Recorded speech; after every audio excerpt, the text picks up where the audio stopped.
Bueno, pues muchas gracias a todos por venir y acompañarnos en este viernes ya primaveral. Pues yo estoy muy contento por estar hoy aquí, porque inicio una aventura que me gusta mucho, por una situación además fortuita de forma absoluta. Es la segunda vez que Alberto Infante inaugura una colección nuestra. La otra colección que inauguró, también de forma fortuita, fue la colección de novela de Jaque, que ahora ya es una colección completamente consolidada y tiene un título, por ejemplo, que no es de Alberto, todo hay que decirlo, que ha estado estos meses en todos los periódicos nacionales de España y muchos telediarios y demás, pero bueno, y esa colección de Jaque fue inaugurada con un libro maravilloso. También, como estamos así pocos, puedo decirlo mucho mejor que el que ha salido en todos los periódicos de España, que se llamaba Constantes Vitales, ¿no? Pues bueno, pues ahora inaugura otra colección y también es una colección para mí muy importante. Yo soy un enorme defensor del diario. De hecho, en mi último libro, El Lorca no tenía móvil, le dedico un capítulo entero, ¿no? Me parece el diario una actividad maravillosa que en España se da muy poco, que los españoles somos muy poco dados a reflexionar y a llevar un diario, pero que sin embargo a mí me parece que tiene elementos maravillosos. Y esta colección va a ser una colección para diarios y libros de viajes, solo. Recordaba yo estos días un señor que era muy amigo de mi padre, que se llamaba Josep Vergés, y que fue director durante muchos años y dueño de la editorial Destino. De hecho, fue uno de los que participó en la creación del Premio Nadal. Este señor, de repente, en el año 70, se dio cuenta de que no tenía en la programación de la editorial, no tenía ningún libro de Miguel Delibes. Y le molestó, era un estilo peculiar. Y entonces llamó a Miguel Delibes y le dijo: oye, que no tengo ningún libro tuyo para publicar. Y Miguel Delibes le dijo: ya, es que llevo unos meses que no se me ocurre nada, yo no sé qué hacer. Y le dijo: pues mira, tampoco le dé muchas vueltas. Me escribes un diario, escribes todos los días algo y cuando haga un año me lo mandas y lo publicamos. Y Miguel Delibes, muy obediente, mucho más que otros autores, dijo: pues vale, efectivamente, me pongo. Y se puso, al día siguiente empezó el diario. Y al año lo publicó su libro que se llama Un año en mi vida y que es maravilloso. Y encima Miguel Delibes tuvo la mala suerte, buena para sus lectores, mala para él, que en el transcurso de ese diario se rompió la pierna.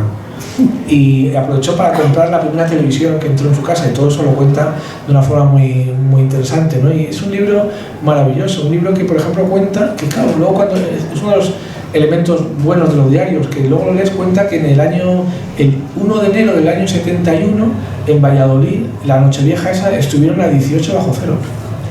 Y él lo cuenta, ¿no? O sea, claro, los diarios tienen eso y mucho más. Digo esto porque esta colección yo quiero que sea una colección, y lo digo a modo de navegantes, de gente que está en la sala y en la mesa. Y quiero que sea una colección para autores de la casa. Quiero que autores de la casa, entre otros, pues de un momento determinado, bajo cualquier circunstancia, decidan escribir un diario y lo publicaremos en esta colección con un formato o con otro. Eso es una de las cosas que me apetece. De hecho, he firmado ya un libro de un autor muy interesante del País Vasco, que me gusta mucho, que es un diario, es un autor que se llama Asier y es profesor de yoga. Y es una maravilla el diario que ha hecho. Ese será el segundo y estamos negociando el tercero, solamente será el diario de los diarios, o sea, el diario de Ana Frank. Pero seguiremos publicando así, ¿no? Y con respecto al libro, a mí me gusta mucho, creo que Alberto está muy dotado para este tipo de libros, ¿no? Porque describe muy bien, conoce muy bien los lugares, los entornos, y a mí me ha gustado mucho. Me parece un libro fascinante, no solo para los que les interese Japón, sino para los que les interese la literatura. Y luego tiene la sombra de Blasco Ibáñez, que es un autor que a mí me encanta, del que tuve una etapa en mi vida, Alberto lo sabe, que solo leía a Blasco Ibáñez, que me duró hasta que se me acabó, y me duró un año y medio, una cosa así, y luego pero solo leía a Blasco, solo, claro, me lo leí entero, ¿no? Y lo conozco muy bien. Así que me parece un libro formidable, y también me parece muy bonito y muy bueno que lo presente José María Prieto, porque si alguien conoce Japón, es José María Prieto, que fue de los primeros que habló de la cultura japonesa y de los primeros que habló del haiku, por ejemplo. Yo le publiqué hace muchos años un libro que se llamaba Haiku a la hora en punto, que es una maravilla y que es de esos libros que Vitruvio tiene en su mente reeditar algún día, ¿no? Y que lo haremos. Y ha trabajado mucho en esta onda, es un conocedor absoluto y luego es un poeta muy nuestro, muy de la casa, que yo aprecio muchísimo y que siempre me gusta estar con él, y nunca me olvidaré de la presentación suya de un libro en el que una señora tuvo que salirse de la sala porque se estaba literalmente muriendo de risa después de escuchar un poema de José María. ¿Tú te acuerdas? A lo mejor intentaré esto, sí. ¿Qué ha pasado varias veces? No, pero es que esta vez es que yo creí que le daba algo. Es un libro, eso fue en Jesús nunca fue cristiano, yo creo, en ese libro. Entonces es un poema de Jesús nunca fue cristiano, donde la Virgen María cuenta su experiencia como madre, ¿no? Pero todo como hace las cosas José María, con una ternura, porque es un poema del que, dicho así, podréis pensar, joder, pues habrá gente que se ofenda. No, que va, todo lo contrario, o sea, con una ternura, con una delicadeza, pero a la vez con un sentido de humor, cuando la Virgen María cuenta cómo se le va y el niño se me fue y lo perseguían y yo no sabía qué hacer, ¿verdad? Es que si vemos otro libro, es otro libro. Bueno, pero hoy como es un día dado a... Hoy vamos a hablar de... Se puede, yo qué sé, no pasa nada, joder. A mí es que eso me gustó mucho. Yo estaba sentado en una mesa, era una sala rarísima, no sé dónde era, un sitio rarísimo, y yo la veía que se iba, y esta señora ¿dónde va? Entonces va y empieza a reírse, En fin, es una suerte contar con él. Así que nada más, os agradezco a todos vuestra presencia. A Alberto también pedirle que siga viajando, ya veo que lo hace, pero que siga escribiendo diarios y demás. Y le cedo la palabra a José María Prieto. Muchas gracias. Vale, gracias. Si ya se oye bien. Bien, gracias, Pablo. Y un placer estar aquí también con Alberto. Pero antes de comenzar voy a poner una pequeña ironía también para la situación, porque como aquí hay a unos cuantos que estamos empeñados en seguir cumpliendo años desde 1966, y en la Cuesta de Moyano me compré un libro de esos de 2 euros del año 66, y como aquí hay gente joven de los que dicen que ¡ay, qué cosas tan horribles que no damos! Pues vean ustedes qué cosa encontraron en el prólogo, simplemente por 2 euros pues merecía la pena. Como quiera que designemos la época en que vivimos, ya hablemos de convulsión cósmica, de era de las guerras mundiales, de fin de toda seguridad, de crisis vital de una época, de era de la angustia o de fin de la edad moderna, en todo caso estamos expresando la sensación de que nos encontramos en una vasta crisis, un cambio a escala mundial. 66. Por 2 euros. Pues. Por 2 euros te lo han hecho. Bien, pero bromas aparte. Bien, tengo aquí 4 puntos de la intervención. Una de las cuestiones que para mí resulta grato del perfil médico de Alberto es otra parte, que es el perfil humanista. Y todavía recuerdo en cierta ocasión en el Colegio de Médicos que él presidía la dirección del equipo de la gente interesada en literatura, en medicina, y claro, como yo voy a un sitio, pues me intento documentar. Eso es el problema que tenemos los académicos puros. Entonces me di cuenta que uno de los elementos que se habían verificado empíricamente y contrastado en distintas lenguas es que cuando los médicos escriben novelas o leen novelas, tratan mejor a sus pacientes y se identifican mejor con sus pacientes. Con lo cual, ese fue uno de los puntos de partida de la intervención que yo le pregunté. Bien, antes de proseguir, voy a hacerle una pregunta a Alberto. El libro lo has basado en Blasco Ibáñez, que son unas 70 páginas las que dedica a ese largo viaje. Y mi pregunta es, ¿y por qué no pensaste en Gironella, que también hizo una cosa y es todo un libro de casi 300 y pico páginas? Porque son 2 autores con buen escribir. ¿Algún motivo que te llevó más a Blasco Ibáñez que a Gironella, por poner uno de nuestros predecesores? porque soy menos erudito que tú y no sabía que Gironella ya había escrito una cosa sobre esto. Solo sabía que lo había escrito Blas Ibáñez. De haberlo sabido, hubiera tenido una duda. La ignorancia a veces es atrevida, ¿eh? Pues me salvó la ignorancia. Vale, pues técnicamente, yo de Blasco Ibáñez solamente he leído en mi vida un libro, que es El Papa del Mar, que es todos los temas del tema de las divisiones eclesiásticas. Entonces me divertí mucho, pero a partir de ahí ya he seguido con otras cosas. Digo esto porque otra de las cosas que he estado averiguando es qué escribe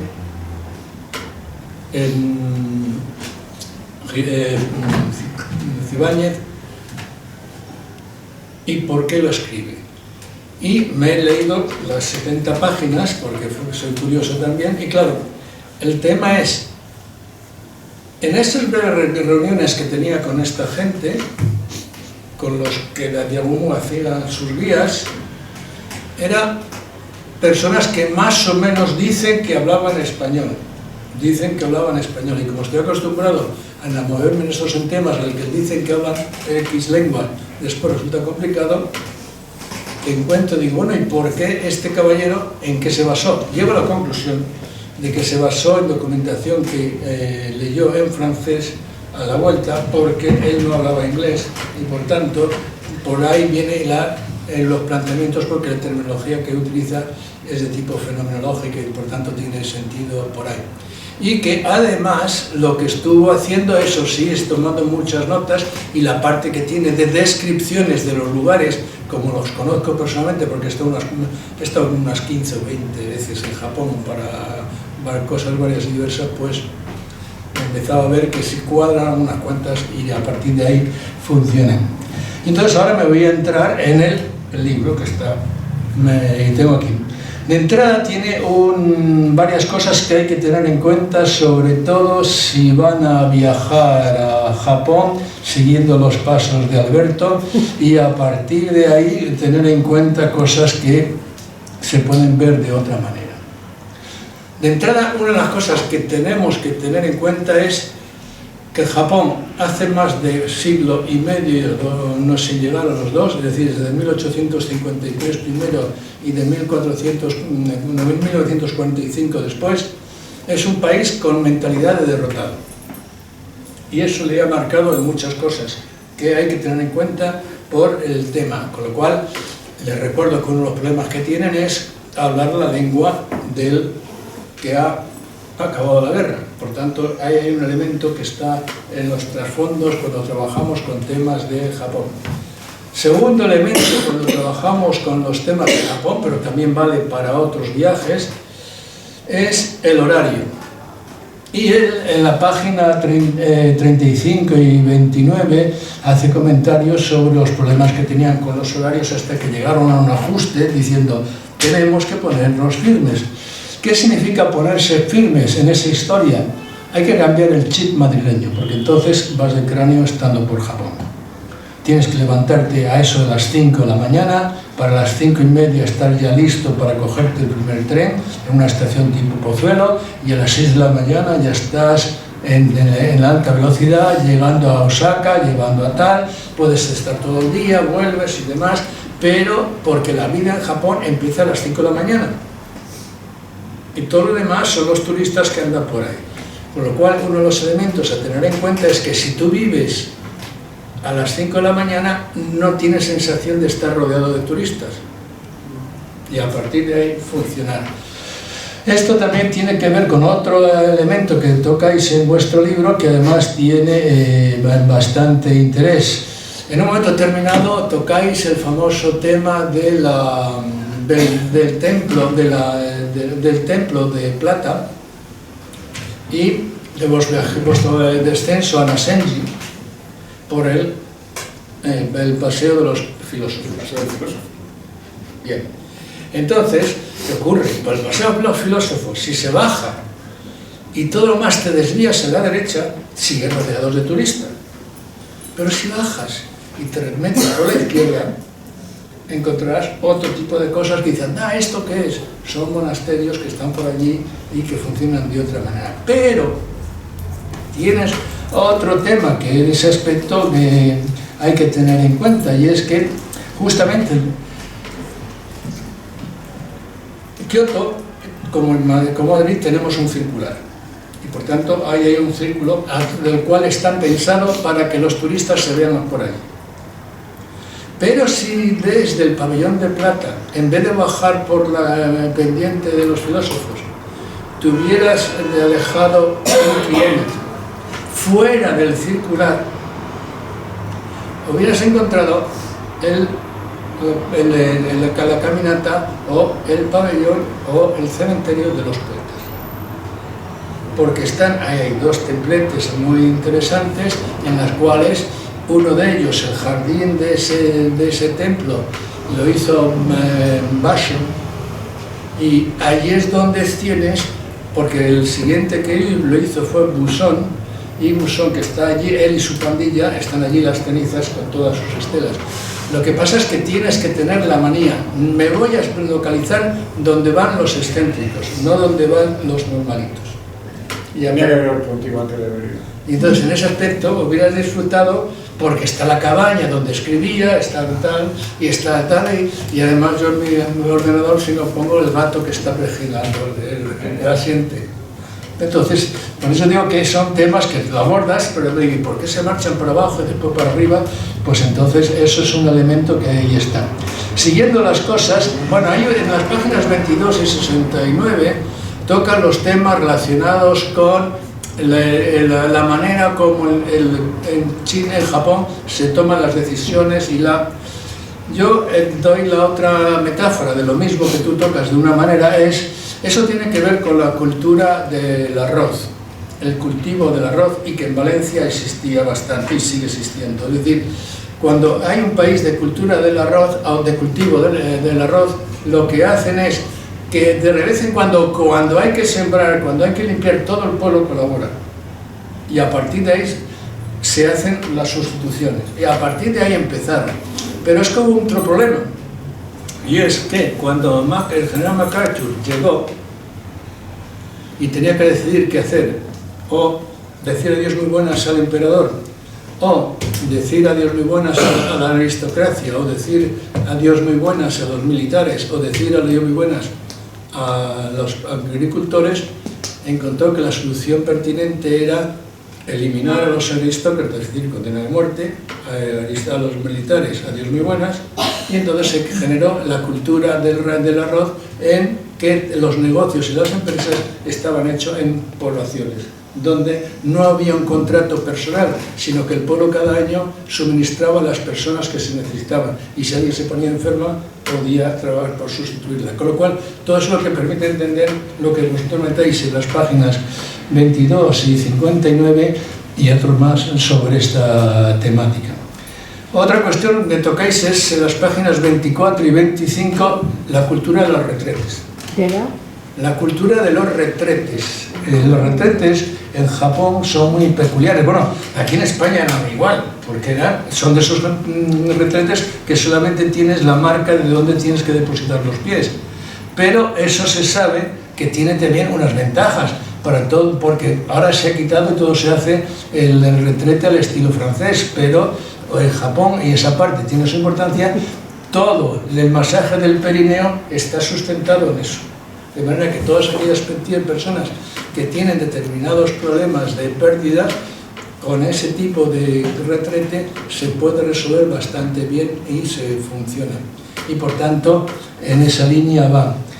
Otro elemento a tener en cuenta es la cena en el suelo. Y en la página 39 o 33 las piernas se os perdían porque no sabíais dónde meterlas y todo ese tipo de cosas. Eso forma parte de los ejercicios de, mientras no has pasado una noche porque no sabes dónde sacar el pie del codo, pues automáticamente estás en la situación de aprendizaje, y eso se forma parte, y ahí lo abordáis vosotros en la página 33. Otro elemento es abordáis el callejeo, porque estuvo el callejeo nervioso, y que ahí también con las páginas 36 y 79, y que teníais temor a perderos. Eso está hecho a propósito. A ver, en Japón una de las cosas que tenían claro es para evitar que les invadieran, y si quien invadía no sabía de qué van las cosas, automáticamente los números de las calles no van el 1, el 3, el 5, sino se sortean. Con lo cual, tú nunca podrás saber que el 3 se sigue por el 5, sino que el 3 aparece el 23.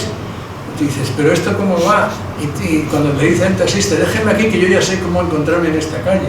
Pues está pensado para que busquen la manera de resolverlo y a partir de ahí, por eso es lo normal en esa temática.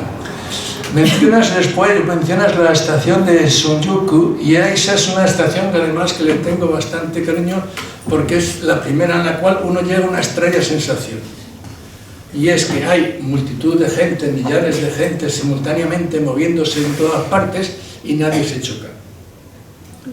Y como nadie se choca, y yo soy psicólogo, digo, déjame ver cuál es la clave. Claro, ellos se habían acostumbrado a los samuráis, y los samuráis eran los mandamás. Y por tanto, ahí tienes, cuidado, no puedes hacer contacto visual con el samurái, ni con los militares, ni con ellos.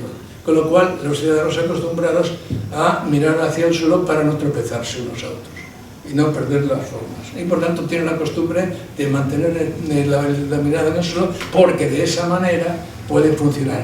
Vosotros tocáis ese tema que a mí yo lo observé in situ, donde hay varios centenares de miles de personas intentando recordar la casa. Después dedicáis la página 45, 84, 96 y 98 a todo lo que llamas el mercado del sexo. Vamos a ver, en Japón hay que tener en cuenta dos cosas. No es cultura cristiana y por tanto la desnudez funciona de otra manera. En la pileta si están en la casa, yo estaba en casa viviendo, automáticamente la pileta para el baño está en mitad de la sala, por un rincón de la sala. Con lo cual la desnudez de padres ni hijos está bastante conviviente. Pero cuando vas a las termales, por ejemplo en Noita, te encuentras lo siguiente, en que los hombres y las mujeres están separados, pero están con unos paños, pero que automáticamente, yo por ejemplo recuerdo la situación que es la siguiente, de repente veo a alguien, llamémosle abuelo en aquel momento, que podría ser alguno de nosotros, y que había entrado con su nieta, de 3, 4 años. Y allí estábamos todos los hombres metidos en piletas desnudos. Entonces no había ningún reparo, hasta el cura estaba metido en las piletas. Y hasta la niña se acabó metiendo en esa pileta con el cura. Con lo cual, eso lo cuentas aquí y le montaron una bronca en televisión porque dijeron que pa. Allí no había ninguna ceremonia, era una manera de entender la corporeidad. Y por tanto, a partir de ahí, pero también mencionáis, con el tema del kabuki, mencionáis la ambigüedad sexual. Pero eso es normal, dentro de esa cultura que no es española ni católica. Es decir, la cultura de género es budista en gran medida, de manera que yo he visto estatuas de la madre de Buda, que es un varón. ¿Por qué? Porque y en Japón tú pues coges el género que le quieres para tu Arhat o para tu Buda. Y por tanto puedes cambiarle de género, porque el tema es fácil de asumir. Y como además tienen la tradición de que también existía en el occidente con aquello de los tiples, pero que automáticamente, como lo que hacen es interpretar que los varones se ponen a hacer ser de chicas y con todo el tema de las decoraciones, pues a partir de ahí funcionan como un espectáculo normal. Que aquí nos hemos acostumbrado que los puritanos, y cada vez que tocamos los temas sexuales aparecen más puritanos, pues es por eso, en la cultura japonesa eso es lo normal y por tanto forma parte de los usos y costumbres. Otra cuestión, tocase en la página 102, el Ryoanji. Y el gran misterio del Ryoanji es que hay 15 piedras, más una, y se deja a los que entren. Hay dos cosas. Los que entran, si son turistas, no hay que hacerles ni puñetero caso porque no se enteran de nada. Por eso tú tienes que venir a primera hora de la mañana y tal. Y tienes que decir, aquí hay una piedra. ¿Cuál puede ser esa piedra cuando hay 15 y una no se ve? Piense. No se ve. Usted mismo es la piedra que no se ve. Usted mismo es la piedra que no se ve. Por un ejemplo. Y no digo más porque son temas de la tradición zen que hay que entender al respecto. Bien, si paso al siguiente es otro tema que también es el Parque de los Ciervos. Cuando entráis en Nara, y en Nara automáticamente estáis página 118 y demás. Bien, hay que recordar que esos ciervos tienen un papel. Y es que en el budismo, Buda alcanzó el despertar al ver Venus en el Parque de los Ciervos. Por tanto, ese elemento tiene que ver con simularlo en el lugar en el cual Buda alcanzó el despertar. Entonces, que están por allí sueltos, ciertamente, que en el Todaiji se meten y se andan por todo su entorno, ciertamente, pero porque están hablando de qué. Aquí hay otro elemento que algo les da alguna pista, pero no puedo entrar en mucho más detalle. Estamos en la diferencia entre las tradiciones esotéricas con X y sin X. Las de X son las que están ahí, los ciervos sueltos.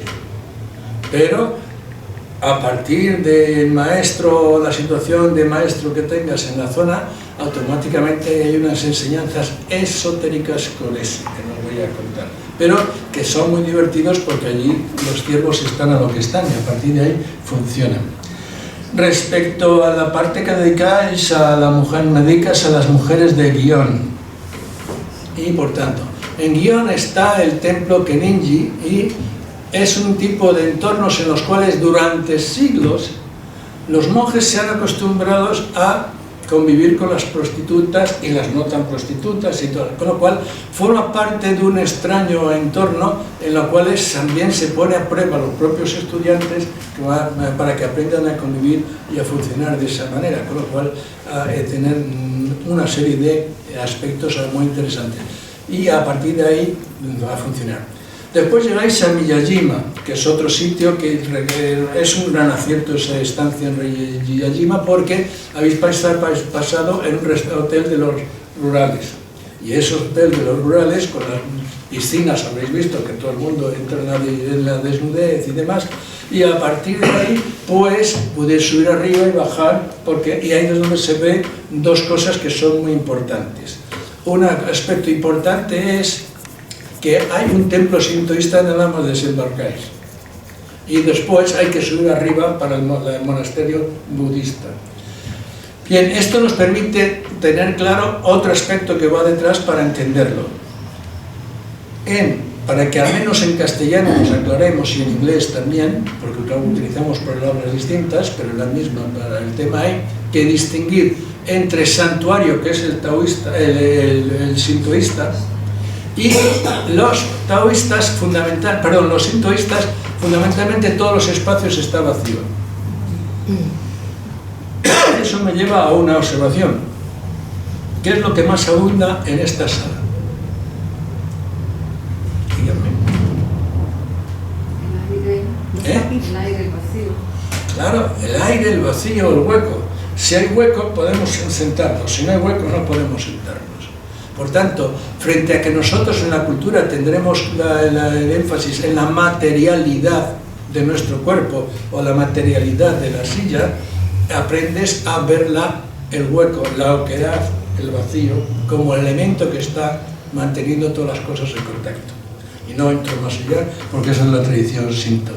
A partir de ahí ya tienen el tema, las monjas es el tema de convento, y los monasterios es el tema de masculino, y a partir de ahí funciona y demás. Respecto a Hiroshima y Nagasaki, también en la página 151, 152, dedicáis unos cuantos comentarios y demás, y a partir de ahí, estáis relacionando a todo lo que eso es terrible cada vez que uno visita ese lugar. Ahí hay un asunto, y en varios de estos asuntos hay un asunto que yo he hecho pequeña en falta en el libro, es haber hecho un pequeño poema breve que hubiera cogido de intercalado para que metiera las vivencias o metiera las vivencias. De manera que al haber párrafos, meter un poema breve metiendo las vivencias, porque ahí cuando estás en Hiroshima te sale inmediatamente la vertiente emotiva y poética. Otra cuestión es el tema, esto lo toca, esto ya son cosas que aparecen en el escrito de Velasco Ibáñez y no voy a comentar. Bien, yo mi análisis de la obra, como he podido leerla en la medida que tenía la versión electrónica, y al mismo tiempo me divertía porque estaba viendo sitios en donde yo he estado y conozco bastante bien. Y esto era mi comentario. Muy bien. Muchas gracias.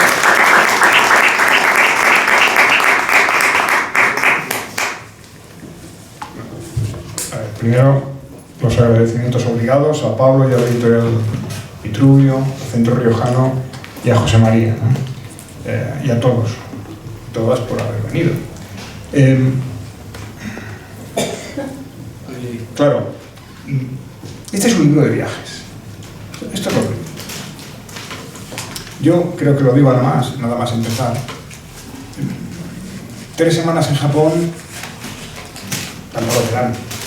Y desde luego no dan para tener una idea acabada, ni siquiera mínimamente aproximada de un país tan complejo, con una historia tan rica. Yo creo que esto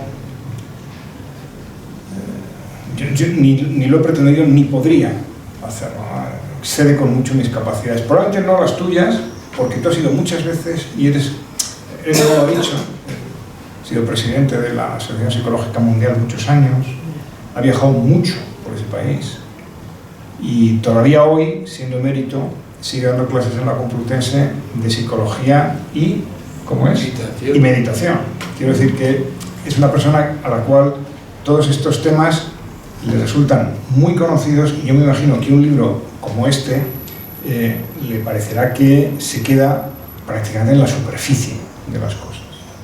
Sin embargo, a mí el viaje me resultó por muchos motivos muy impactante. El primero es porque al escoger efectivamente a Velasco Ibáñez como referencia, que es un autor que yo creo que está por desgracia muy olvidado, es un gran escritor, hay que decir que fue el escritor mejor pagado. En el momento que él hace el viaje alrededor del mundo, del que Japón forma parte, era el escritor en el mundo que más royalties ganaba, más dinero por su literatura ganaba.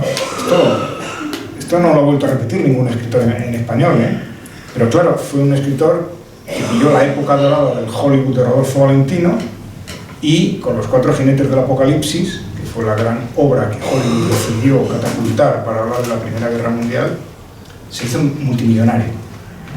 No solo multimillonario, sino además súper conocido en todas partes.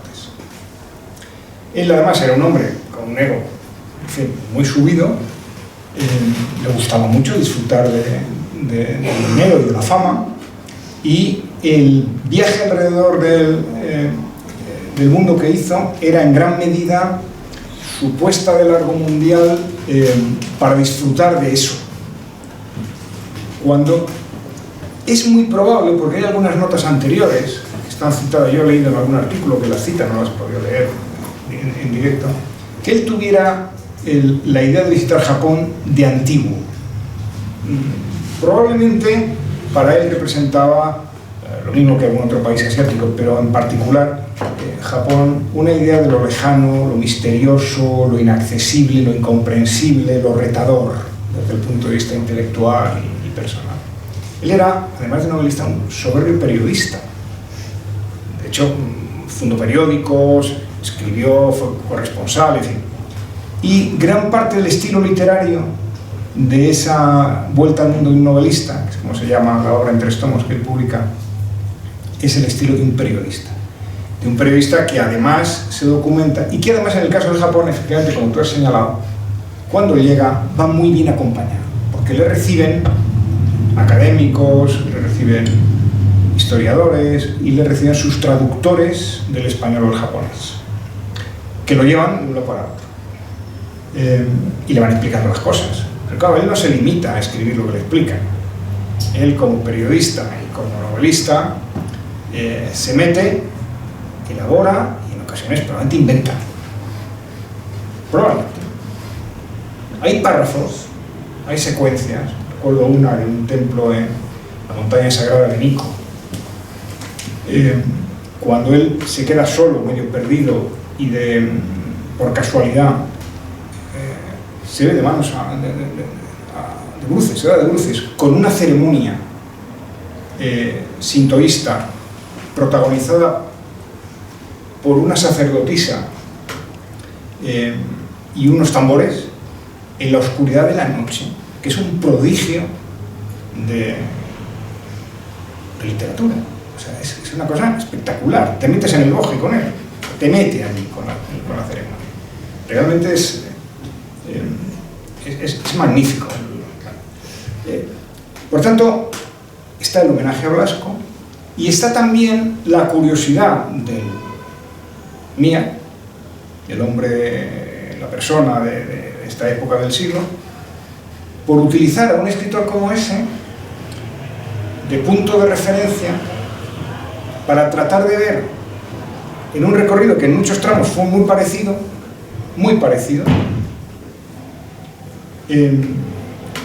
qué ve Blasco y qué vemos nosotros. Y esta es la idea del libro, no tiene mayor complejidad. Sabiendo que lo que cada uno ve es lo que cada uno ve. Cada uno ve en función de su historia, su cultura, sus intereses, sus apetitos, sus sesgos personales. Bueno, ese es quizá uno de los... Y el segundo elemento que a mí me importaba en este libro era tratar de escribirlo con un ritmo literario que hiciera justicia al ritmo físico del viaje que hicimos, que fue un viaje muy exigente en lo físico, porque está el tema de los horarios que tú has señalado, pero claro, está el tema de las etapas. Fueron 23 días y era un no parar, con un tipo de viaje que con 35, 40, incluso 50 años al principio se lleva bien, porque era un viaje todo en ferrocarril, con mochilas al hombro, las maletas iban por delante, había que acertar con las conexiones de los trenes, en algunos casos, una etapa en la que tomamos 5 trenes y 2 ferries y un autobús o 2 en el mismo día, y no fallar en nada para que todo saliera. Por tanto, era una exigencia física y psicológica muy grande. Y eso, de alguna manera, yo quería que quedara reflejado en la forma en que se cuenta. No se trataba tanto de agotar al lector y hacer que sacara la lengua, pero sí que sintiera la tensión. De un modo de viajar que no se parecía en nada, no podía parecerse al de Blasco, ni desde luego el de José María, que son otros tipos de viaje. Por tanto, hay tantos tipos de viaje, no solo como viajeros, sino como circunstancias de cada viajero uno quiere escribir. Sí siento, desde luego, de todo lo que has contado, ¿sabes qué es lo que más siento? No haber torcido a la izquierda y haber llegado donde Bashó. Porque sí eché en falta a Bashó. Sí lo eché en falta. No lo vimos en ningún momento. Y probablemente estuvimos muy cerca y no lo sabíamos. Esto es lo que tiene, claro, no ser un especialista en el país, no ser un especialista en la cultura. Tiene, a cambio, otras satisfacciones, por ejemplo, la sorpresa. La sorpresa es una satisfacción. Incluso las personas muy ignorantes, si tienen amplitud interior, pueden disfrutar porque se pueden sorprender. Y eso siempre estimula. Y siempre te hace reflexionar de un modo u otro. Lo peor, yo creo, es el ignorante que cree que sabe. El que viaja con su pequeño choquito, su pequeño país a cuestas y lo va comprando todo. Me vais a perdonar con una anécdota que Pilar y yo conocemos, de uno que, en fin, ante la inmensidad de los Himalayas dijo, pues hombre, tampoco el Ganeco está tan mal. citando un monte de 600 metros de las proximidades de Bilbao. Claro, esta no es la actitud con la que nosotros íbamos. Los compañeros de viaje que hemos estado ahí, a los que yo agradezco mucho, porque, claro, todas las noches eran, todas las noches y todo el día, y los trenes, y los hoteles, y venga y tal, era un comentario continuo de lo que...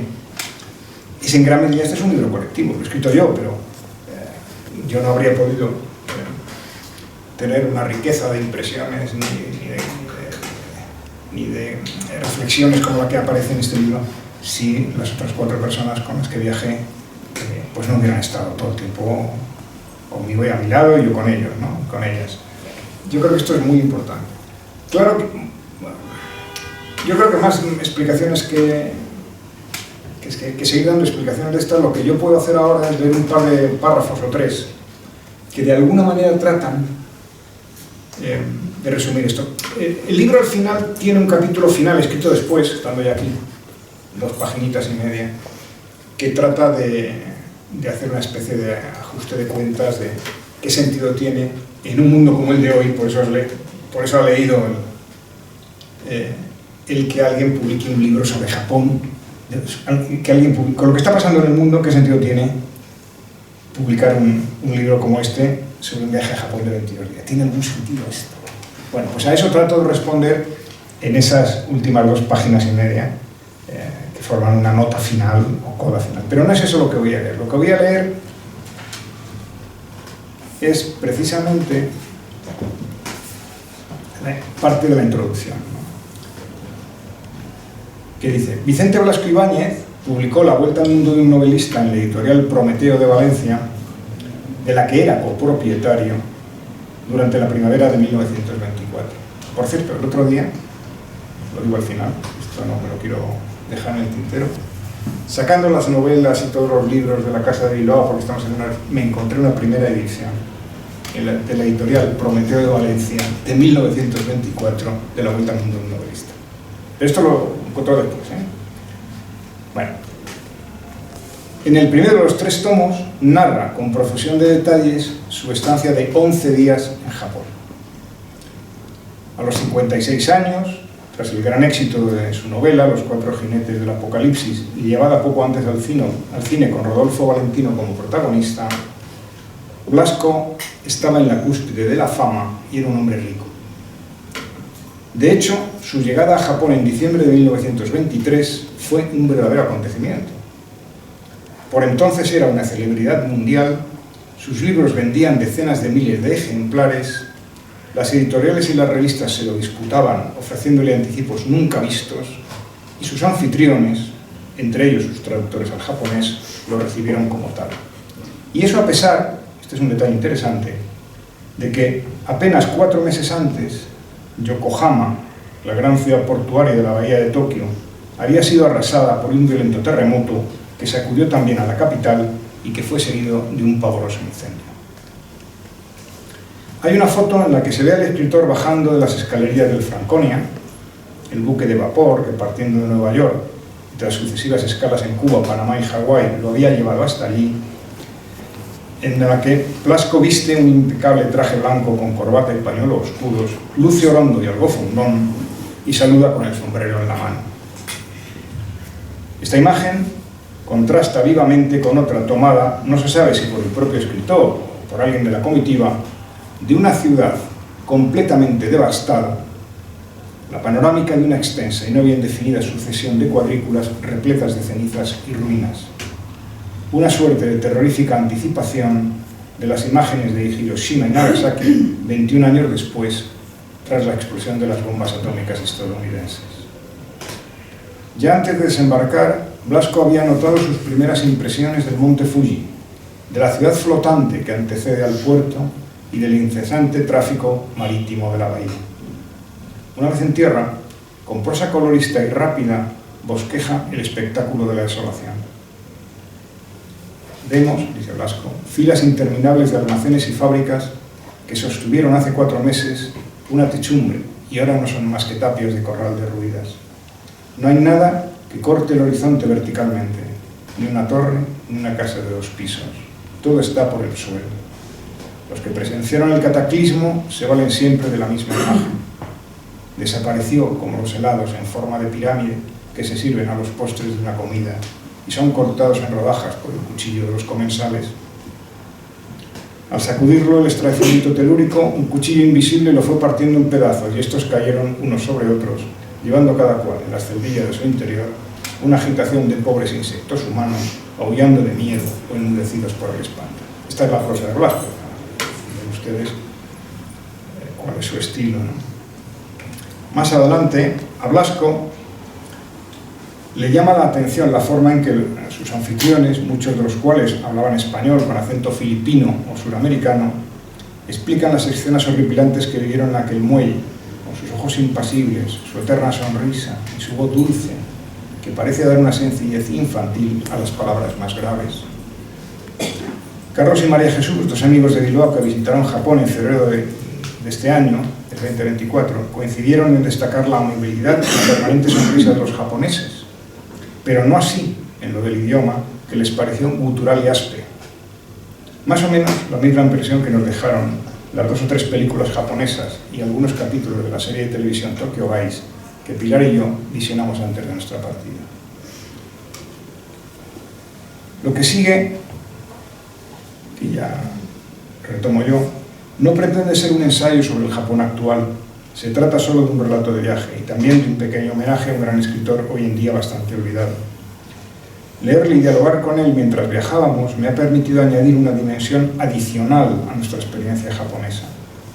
Blasco visitó Japón cuando el Imperio del Sol Naciente todavía conservaba un aura de exotismo y misterio. Ya no es el caso. Ha pasado un siglo y han pasado muchas cosas. En estos momentos Japón es la tercera o cuarta economía del planeta, un país súper desarrollado y globalizado. Empresas, productos, tecnologías y diseños japoneses se distribuyen por el mundo. El cine y la literatura japoneses cuentan con innumerables seguidores fuera del país, por no mencionar los videojuegos, el manga o el anime. Por otro lado, los productos y muchos otros elementos de las culturas occidentales forman parte de la vida diaria de millones de japoneses y japonesas. Decenas de miles de los cuales recorren o se asientan en otros países, al tiempo que millones de turistas visitan Japón cada año, pues el país se ha puesto de moda. Y sin embargo, sigue habiendo algo en Japón que sorprende y lo hace peculiar y único a nuestros ojos. Blasco trató de comprenderlo y de contarlo en su libro. Yo lo he intentado en este. Y esto es la introducción a lo que sigue luego. No les leo más porque no quiero hacer spoiler. Si tienen interés, se lo leen ustedes. Muchas gracias.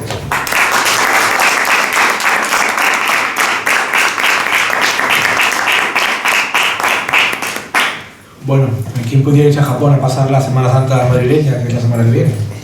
Pero en fin, pues nada, muchas gracias a todos por estar aquí otra vez, acompañándonos. Ahora Alberto firmará ejemplares a quien lo quiera y luego nos iremos a Japón, unos cuantos. Bueno, sí, bueno, cortesía del autor nos tomaremos aquí un vino de La Rioja japonés y una tortilla. Una tortilla de sushi. De sushi, ojalá. Nada, la semana que viene, como es la Semana Santa madrileña, no tenemos acto, pero la próxima volvemos y presentaremos aquí Roma, París, Berlín, del poeta catalán Pedro Alcarria, que es estupendo y que lo hará muy bien. Así que si os apetece, aquí estaremos y muchas gracias, como siempre.